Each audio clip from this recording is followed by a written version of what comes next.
Chanakya international academy உங்களுக்குள் இருக்கும் தலைவரை வெளிக்கொண்டு வரும் பியூர் பாலிடிக்ஸ் பயிற்சி பட்டறை. நேரடி மற்றும் இணைய வழி. கான்டாக்ட் 7338824242. எஸ், வீடு, ஸ்கூல்ஸ், ஹோட்டல்ஸ், ஸ்டோர் ரூம் இங்கெல்லாம் பார்ட்டிஷன் வால் கட்டணும்னாலும் இப்போ பில்டிங் போனஸோட first choice Renocon rapid wall panels. பொதுவாக திரு வாஜ்பாய் அவர்களை எல்லோருக்குமே தெரிந்திருக்கும்.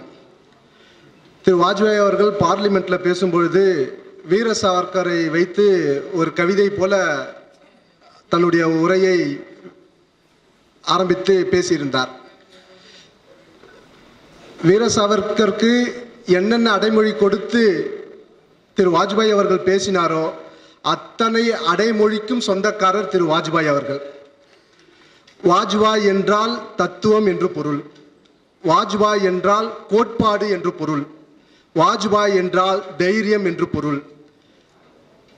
இதையெல்லாம் திரு வீர சாவர்கருக்கு வாஜ்பாய் சொன்ன புகழாராங்கள். இது அத்தனையும் திரு வாஜ்பாய் அவர்களுக்கு பொருந்தும். வாஜ்பாய் என்றால் ஒரு தைரியசாலி. காஷ்மீருக்கும் நமக்கும் பிரச்சனை இருக்கும் பொழுது காஷ்மீரில் தீவிரவாதிகளை தொடர்ந்து பாகிஸ்தான் அனுப்பி கொண்டிருந்தது. அதற்கு அமெரிக்கா ஆதரவு இருந்தது. இதை பேசுவதற்காக அமெரிக்காவுக்கு திரு வாஜ்பாய் அவர்களை அனுப்பினார்கள். அப்போ அவங்க அமெரிக்காவை மிரட்டுற மாதிரியே திரு வாஜ்பாய் அவர்களிடம் பேசினாங்க. அவங்க ஆமாம் நாங்கள் அப்படி தான் செய்வோம் அப்படின்ற மாதிரி அவங்க பேசினாங்க. அவங்க திரு வாஜ்பாய் அவர்கள் நேரடியாக சொல்லிட்டாங்க, நீங்கள் எப்படி தீவிரவாதிகளை அனுப்புவதற்கு ஆதரவு தருகிறீர்களோ அதே போல அமெரிக்காவில் இருக்கின்ற தீவிரவாதிகளுக்கு பாரதமும் ஆதரவு தரும். நீங்கள் தொடர்ந்து இதை செய்து கொண்டிருந்தால் நாங்களும் அதை தொடர்ந்து செய்வோம் அப்படின்னு சொன்ன பிற்பாடு தான் அமெரிக்காலாம் கொஞ்சம் பின்வாங்க ஆரம்பிச்சாங்க.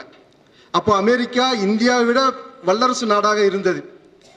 ஆனால் திரு வாஜ்பாய் அவர்கள் அதை பற்றி கவலையே படலை. அவர் அந்த அளவிற்கு தன்னுடைய தைரியத்தை அவர் அந்த சபையில் அவர் பேசினார். அவர் வாஜ்பாய் என்றால் கொள்கை என்று பொருள். முதல்ல 1957 தேர்தல் வந்தப்ப ராஜஸ்தானில் முதல்ல போட்டிடுறாங்க, பிஜேபி போட்டிடுறாங்க. அந்த போட்டியில் 7 எம்எல்ஏ வின் பண்ணுறாங்க. பிஜேபி முதல்ல ராஜஸ்தானில் 7 எம்எல்ஏ.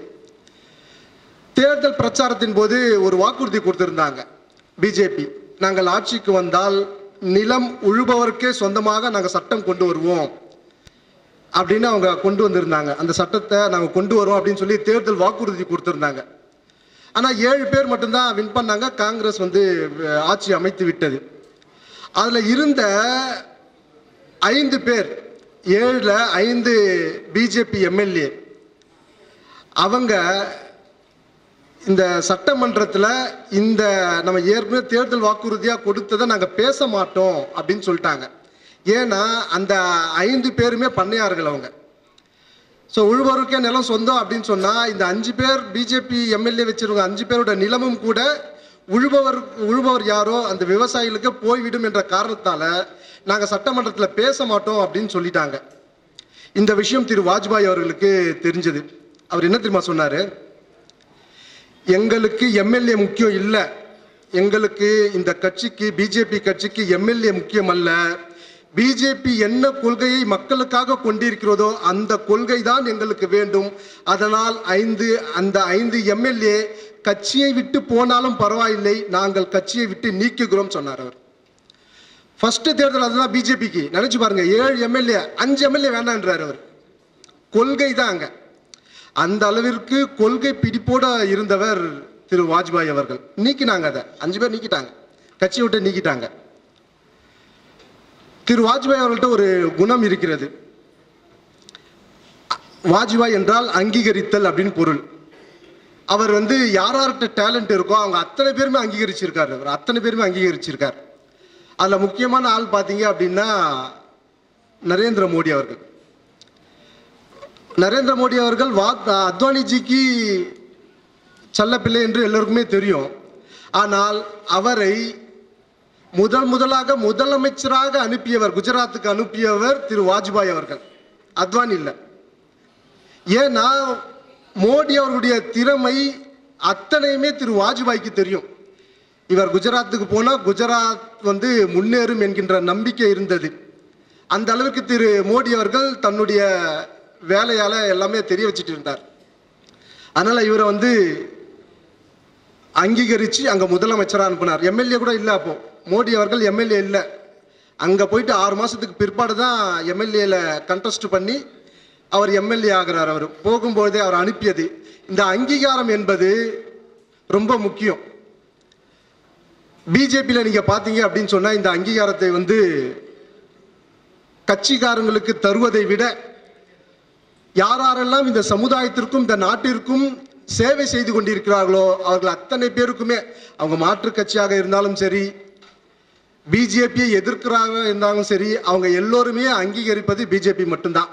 நீங்கள் பல்வேறு கட்சிகளை பாருங்க, நீங்கள் யாருக்கு நீங்கள் அவார்டு கொடுப்பாங்க, யாரை அங்கீகரிப்பாங்க பார்த்தா அந்த கட்சியில் இருக்கிறவங்கள தான்.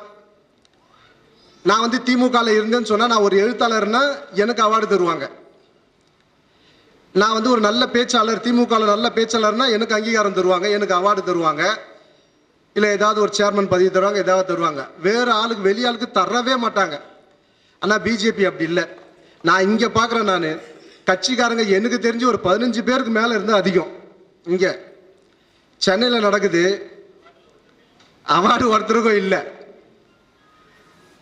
எல்லோருமே புதிதாக இந்த சமுதாயத்திற்கு, இந்த தேசத்திற்கு தன்னலம் கருதாமல் யாரெல்லாம் வேலை செய்து கொண்டிருக்கிறார்களோ அவங்க எல்லாரையும் கண்டுபிடிச்சு ஒரு அவார்டு தர்றது ஒரு அங்கீகாரத்திற்காக தான், உங்களை பெருமைப்படுத்துவதற்காக தான். ஏன் இது அப்படின்னு சொன்னால் இது தொடர்ந்து கொண்டே வரணும். இதில் வந்து எந்த இடத்திலும் என்ன நம்ம இவ்வளவு செஞ்சுட்டு இருக்கோம், நம்மளை ஒருத்தர் கூட கவனிக்க மாட்டாங்களே, அந்த எண்ணம் தான் பல பேரை வந்து தடை போட்டு அப்படியே அமைதியாக்கி விட்டுருது. அது சமுதாயத்திற்கு நல்லதல்ல. யாரெல்லாம் இந்த தேசத்திற்கும் இந்த சமுதாயத்திற்கும் சேவை செய்து கொண்டிருக்கிறார்களோ அவர்களை ஊக்கப்படுத்த வேண்டும் என்ற காரணத்திற்காக பிஜேபி முடிவு பண்ணி திரு திருநாவுக்கரசு அவர்களிடம் இந்த பொறுப்பை ஒப்படைத்து ஓபிசி அணி சார்பாக இது வெகு விமர்சனையாக நான் கூட செஞ்சுட்டு இருந்தால் நிறைய பேர் இங்கே பிஜேபியால் தான் உட்காந்துருப்பாங்க. அவர்கிட்ட கொடுத்ததுனால அவர் பொது ஆளாக கூப்பிட்டுருக்காரு அவர். அதனால் அவரை பற்றி சொல்லணும் அப்படின்னு சொன்னால் அவர் வந்து ஒரு நல்ல பேச்சாளர், ஒரு சிந்தனைவாதி, எப்பொழுதுமே இந்த சமுதாயத்தை பற்றி யோசித்து கொண்டிருப்பவர். அதனால தான் அவர் வந்து college professor, law college professor. அவர் அந்த வேலையை ரிசைன் பண்ணிட்டு கட்சிக்காக வந்து சேவையாற்றிக் கொண்டிருக்கிறார் அவர். அதனால் அவரை தேர்ந்தெடுத்து கட்சி இந்த வேலையை நீங்கள் சரி கொடுங்க அப்படின்னு சொல்லிட்டு சரியான நபரிடம்தான் இந்த பொறுப்பை ஒப்படைத்திருக்கிறார்கள். அதனால தான் இங்கே 100 பேருக்கும் மேலே கட்சி சார்பு இல்லாமல் நீங்கள் எல்லாம் வந்திருக்கீங்க. நீங்கள் செய்கின்ற பணி மகத்தான பணி, மற்ற யாராலும் செய்ய முடியாத பணி. அந்த சேவையை தன்னலம் கருதாமல் நீங்கள் செஞ்சுருக்கீங்க. உங்களுக்கு என்னுடைய வாழ்த்துகளும் அன்புகளும். நன்றி, வணக்கம்.